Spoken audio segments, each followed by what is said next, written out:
दो दिलों की दास्तान किस्त नंबर 56। सुबह उसकी आंख खोली तो ज़ारा उसकी शर्ट पहने उसके सीने पर सर रखे मज़े से सो रही थी। सारी रात ज़हीर ने उसे सोने नहीं दिया था। सुबह की नमाज के लिए भी बड़ी मुश्किल से उसे जाने दिया था और फिर से उसे बाहों में लिए सो गया था। अब सुबह के 7 बज रहे थे। मुस्कुराते हुए उसका सर चूमते उसे तकिए पर लेटाया। ज़ारा, मेरा गड्ढा, उठ जाओ मेरी जान, सब वेट कर रहे होंगे नीचे। वो चेहरे से उसके बाल हटाते प्यार से बोला, मुझे नींद आ रही है ज़हीर, प्लीज़ मुझे सोने दें। वो उसका हाथ अपने गाल के नीचे रखते करवट लेते फिर से सो गई। चंदा फ़िलहाल तो उठ जाओ, सब नाश्ते चंदा फ़िलहाल तो उठ जाओ, सब नाश्ते पर वेट कर रहे होंगे, फिर वापस आकर सो जाना, कोई तंग नहीं करेगा मेरी ज़िंदगी को।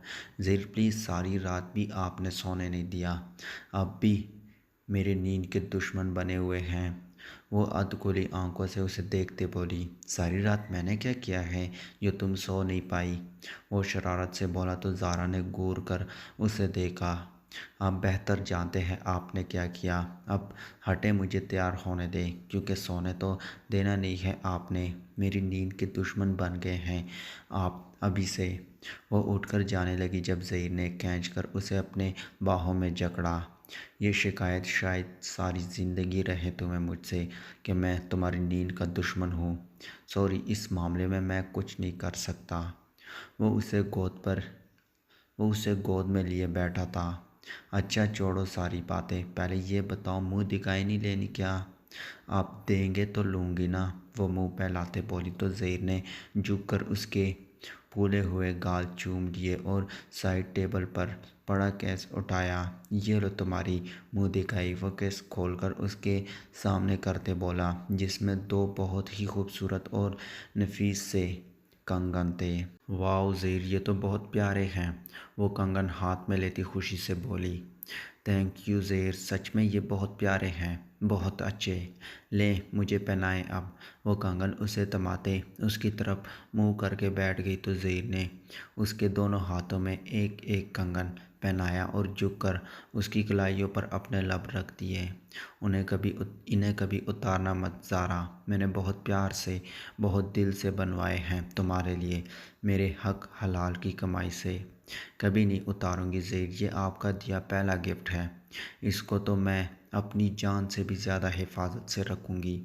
वो उसके गले में बाहें डालते बोली और झुककर उसके गाल पर अपने लब रखे तो ज़हीर ने सुकून से आंखें बंद कर लिए। कितना खुशकुन एहसास था, महबूब की तरफ से मिला लम्स जो एक नई ज़िंदगी बख्श जाता था। वो शीशे के सामने खड़ी तैयार हो रही थी जब बिलावल ने पीछे से आकर उसे अपने हसार में लिया और तोड़ी उसके कंधे पर टिकाए उसे देखने लगा। सादिया ने भी सर पीछे उसके कंधे से टिकाया। ऐसे क्या देख रहे हैं? अपने पेट पर बांधे उसके हाथ पर अपने हाथ रखते बोली, देख रहा हूँ कि कोई इतना प्यारा कैसे हो सकता है। तुम्हें पता है सादी, मुझे प्यार मोहब्बत पर बिल्कुल भी यकीन नहीं था। मुझे ये सब बकवास लगता था। मेरे हिसाब से दुनिया में अच्छा और सच्चा प्यार सिर्फ आपके माँ बाप का होता है। लेकिन मैं गलत था। तुमसे मिलने के बाद जाना कि मोहब्बत क्या है। आपको मुझसे मोहब्बत कब हुई बिलावल? वो उसकी तरफ मुड़ती उसके गर्दन में मुँह दिए बोली तो बिलावल ने उसे कसकर गले लगाया। जब कॉलेज में तुम रोती हुई मेरे पास आई थी कि तुम्हें कुछ लड़कियों ने तंग किया है, तब तुम्हारी आंखों में ऐसा डूबा था कि अभी तक उबर नहीं पाया। वो पल याद करते वो मुस्कुरा दी। मुझे आज भी अच्छी तरह याद है कैसे आपने और मन भैया ने उन लड़कियों को दुर्गत बनाई थी। हॉस्पिटल पहुंच गए थे वो तीनों और फिर प्रिंसिपल ने मस्तिक भाई को बुलाकर आप दोनों की शिकायत की थी, मुझे याद है। और फिर मस्तिक भाई ने उल्टा उनकी क्लास ली थी कि ऐसे लड़कियों को आप लोग अपने कॉलेज में एडमिशन ही क्यों देते हो, और मुझे और मन को लेकर वहाँ से चले गए थे। वो भी पुरानी बातें याद करके मुस्कुरा दिया। बस तभी डिसाइड कर लिया था कि बिलावल की कोई लाइफ पार्टनर होगी तो सिर्फ़ और सिर्फ सादिया राजपूत। वो उसका माथा चूमते बोला, चले अब देर हो रही है। सब नाश्ते पर वेट कर रहे होंगे। वो उससे अलग होते बोली तो बिलावल ने उसका हाथ थामते कदम बाहर की तरफ बढ़ाए। जब सब लोग नाश्ता कर चुके थे तो लड़कियों ने दोनों दुल्हनों को घेर लिया था। हाँ भाई बताओ क्या मिला तुम दोनों को मुँह दिखाई का गिफ्ट? लम्स ने पूछा तो साथिया ने अपना हाथ आगे किया जिसमें बहुत प्यारी अंगूठी थी।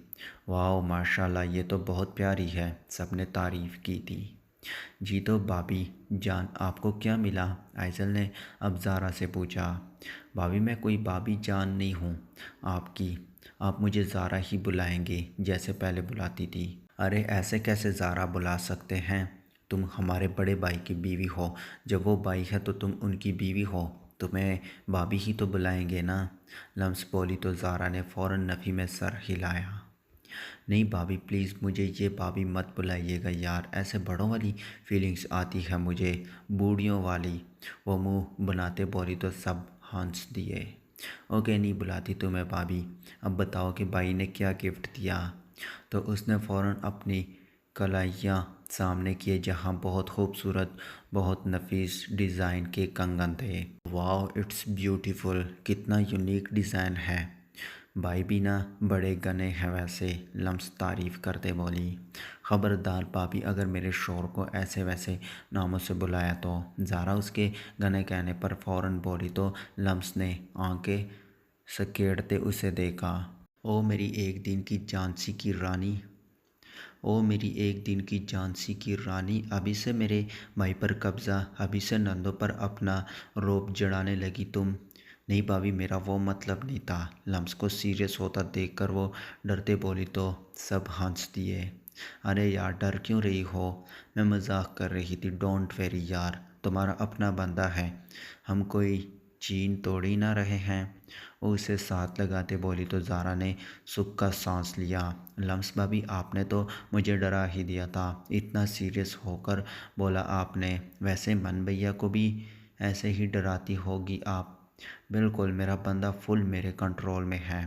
वो ना देखने वाले कॉलर अकड़ाते बोली। हाँ जी अच्छी तरह जानती हूँ कितना कंट्रोल में है तुम्हारा मियाँ, कल देखा था मैंने बाहर लॉन में कैसे तुम्हें जकड़े कड़ाता और तुम कैसे बीगी बिल्ली बनकर खड़ी थी उसके सामने। आइजल ने उसका पोल खोला तो वो गड़बड़ा गई। हाँ ये सच था, कल बारात वापस घर लाने के बाद वो दोनों कुछ देर के लिए बाहर लॉन में वॉक करने आए थे जब अचानक ही मन का रोमांटिक मूड ऑन हो गया था। और आइजल जो किचन से पानी लेने जा रही थी उनको देखकर नफ़ी में सर हिलाते मुस्कुराते हुए वहाँ से लौट गई थी, क्योंकि किचन की खिड़की उसी तरफ खुली हुई थी। वो अंदर जाती तो वो दोनों पकड़े जाते और आइजल जानती थी उसकी बहन ने शर्म से डूब जाना था, इसलिए बिना उनको एहसास दिलवाए वो वापस कमरे में चली गई थी। लम्स का मुँह देखकर अब सब कुलकुलाकर हंस हंस पड़े। लम्स ने एक नज़र सबको घूरा और फिर खुद भी हंस दी।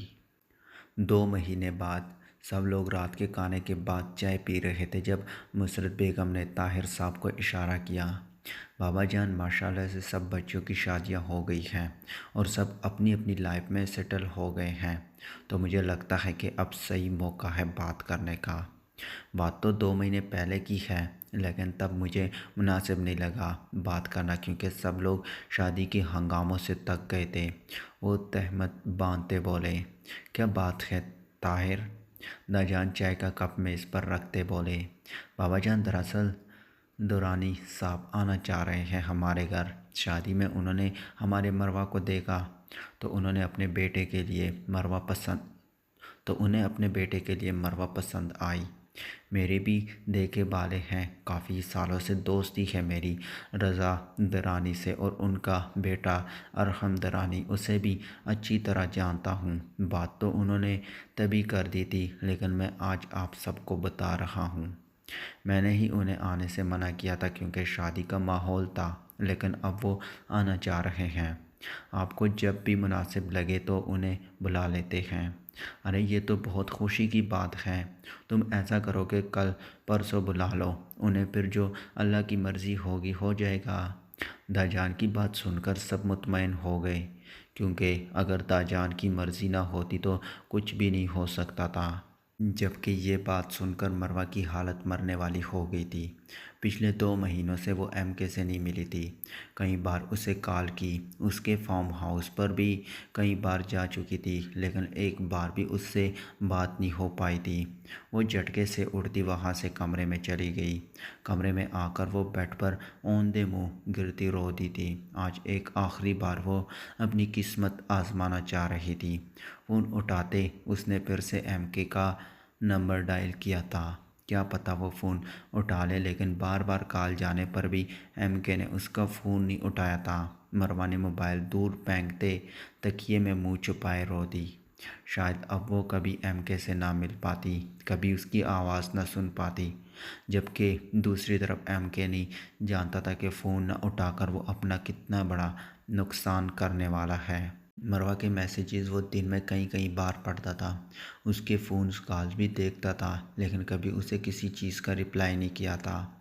वो चाहता था कि मरवा आइंदा ऐसी गलती कभी ना करे, कभी किसी पर इतनी जल्दी भरोसा ना करे, लेकिन नहीं जानता था कि ऐसा करके वो उल्टा अपना नुकसान कर रहा था।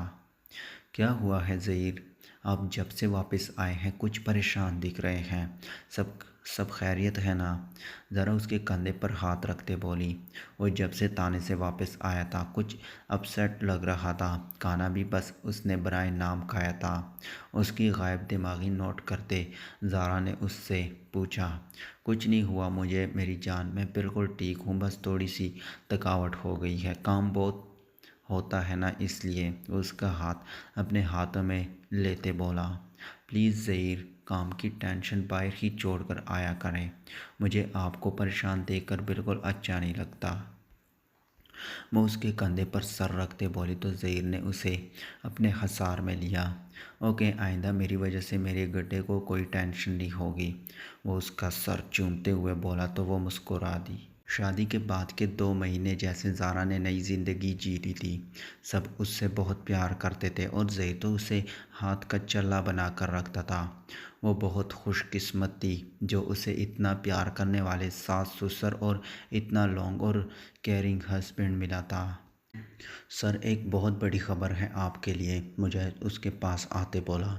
क्या बात है मुजाहिद, इतने घबराए हुए क्यों हो? एमके ने उसे बैठने का इशारा किया। सर, अब आप अंडरवर्ल्ड के किंग हैं, सारे किंग्स अब आपके अंडर हैं, कुछ भी आपकी मर्ज़ी के बगैर नहीं हो सकता, लेकिन कोई है जो आपको झुकाना चाहता है, जो आपकी जगह लेना चाहता है। कौन है वो मुजाहिद?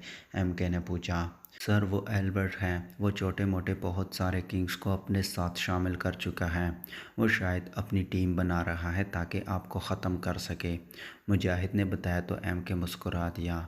तुम्हें लगता है कि कोई एमके को झुका सकता है या ख़त्म कर सकता है मुजाहिद? वो एल्बर्ट है, कोई खुदा नहीं है, नाउज़ुबिल्लाह, जिसके सामने एमके झुक जाएगा। एमके जिसके सामने झुकता है वो सिर्फ पाक ज़ात अल्लाह की है, उसके अलावा किसी में इतनी हिम्मत नहीं कि वो मुझे फना कर सके। फ़िलहाल ये एल्बर्ट है कहाँ? सर, वो इस वक्त मलेशिया में है, पाकिस्तान वो कभी कभार आता है, उसका ज़्यादातर टाइम मलेशिया में ही गुज़रता है। आरके को मारने की वजह से भी वो आप पर भड़का हुआ है, क्योंकि आरके और वो पार्टनर थे, और इसका बदला वो आपसे लेना चाहता है। दूसरा, उसकी बेटी लीना आरके के बेटे फ़रहान की गर्लफ्रेंड थी, और आपने फ़रहान को भी मार दिया, तो वो भी आपसे बदला लेने के लिए अपने बाप का भरपूर साथ दे रही है। मुजाहिद सारी इन्फॉर्मेशन लाया था। मेरा बस चले तो फ़रहान को कब्र से निकाल कर फिर से मारूं, लेकिन अफसोस मेरे बस में नहीं ये सब। एमके को फ़रहान का नाम सुनकर गुस्सा आया था, और साथ ही अपनी ब्यूटी के बेवफाई भी। खैर, लगता है इन बाप बेटी को अपनी ज़िंदगी प्यारी नहीं है, इसलिए मुझसे पंगा ले रहे हैं। करने तो उनको जो वो करना चाहते हैं, आखिरी झटका तो उन्हें एमके ही देगा, वो कुछ सोचते हुए बोला तो मुजाहिद ने भी सर हाँ में हिलाया। वो जानता था एमके इतनी आसानी से उनको छोड़ने वाला नहीं था, ज़रूर उसके दिमाग में कुछ चल रहा था। मुझे नहीं जाना यार, मुझे खून से बहुत डर लगता है, मैमल के बस आंसू निकलने की देर थी। जबकि उसकी कोलिग आयशा उसे बार बार तसल्ली दे रही थी। महमल, तुम एक डॉक्टर हो यार, ऐसे कैसे चलेगा? डॉक्टर होकर ये सब तो करना पड़ेगा। अब जल्दी जाओ वरना दराब सर का तुम्हें अच्छे से पता है, उन्हें हर काम वक्त पर चाहिए होता है। आधे घंटे के बाद सरजी है उनकी, जिसमें तुम्हें उनके साथ जाना है। खुद को मजबूत करो, अल्लाह का नाम लो और जाओ। आखिर कब तक भागती रहोगी इन सब से? ये सब तुम्हारी ज़िंदगी का हिस्सा है यार, जाओ। आयशा की बातों से उसे कुछ तसल्ली हुई थी। वो बमशक्ल मुस्कुराते हुए ऑपरेशन थिएटर के अंदर गई, जहां दराब ऑपरेशन की फुल तैयारी में था। मिस महमल, आज ये पहली और आखिरी बार था जब आप लेट आए। आइंदा ऐसी लापरवाही काबिले बर्दाश्त नहीं होगी, अंडरस्टैंड? उसके चेहरे से ही समझ गया था कि वो कितनी डरी हुई है, और दराब को उसका यही डर बाहर निकालना था। जी सर, चले आए यहाँ मेरे साथ खड़ी हो। वो मरती क्या ना करती जाकर उसके साथ खड़ी हो गई, जबकि बाहर आयशा उसके लिए दुआ कर रही थी कि पेशेंट के बजाय मैमल सलामत बाहर आ जाए। वो एक नज़र दरवाजे को देखती अपने राउंड पर चली गई। लेकिन बुरा हुआ था जब ऑपरेशन थिएटर का दरवाज़ा खुला और दराब के बाहों में मैमल का बेहोश वजूद था। वो खून को देखकर बहुत खौफज़दा हो गई थी, लेकिन फिर भी दराब ने ज़बरदस्ती उसे अपने साथ खड़े रखा था। लेकिन ऑपरेशन के एंड होते ही मैमल का भी एंड हो गया था और वो बेहोश हो गई थी। दराब उसे सीधा अपने ऑफिस में लाया था। उसके ऑफिस के साथ उसका एक पर्सनल रूम था, जहां उसने मैमल को जाकर बेड पर लिटाया। वो पसीना पसीना हो चुकी थी। दराब ने रिमोट उठाते एसी की कूलिंग बढ़ाई और एक नज़र सामने लेटी लड़की को देखा, जो उसके दिल पर बड़ी पूरी तरह से कब्ज़ा जमा चुकी थी। हाँ, ये सच था, ये लड़की पहले दिन ही उसके दिल में अपनी जगह बना चुकी थी। उसकी डरी सहमी सूरत, उसकी अच्छी सीरत, उसके सबके साथ खुश अखलाकी उसे बहुत मुतासिर कर गई थी। मेरी मासूम सी बिल्ली, वो उसके बाल चेहरे से हटाते बोला। अब माबेर से तुम्हें बहुत जल्द मांगना पड़ेगा मेरी बिल्ली। लेकिन इससे पहले उसे गांव जाना था, ताकि जाकर माँ बाप से बात कर सके। उसकी माँ कितना खुश होती जब उन्हें पता चलता कि उनका बेटा अब शादी करने को तैयार है। वो माँ का सोचते मुस्कुरा दिया।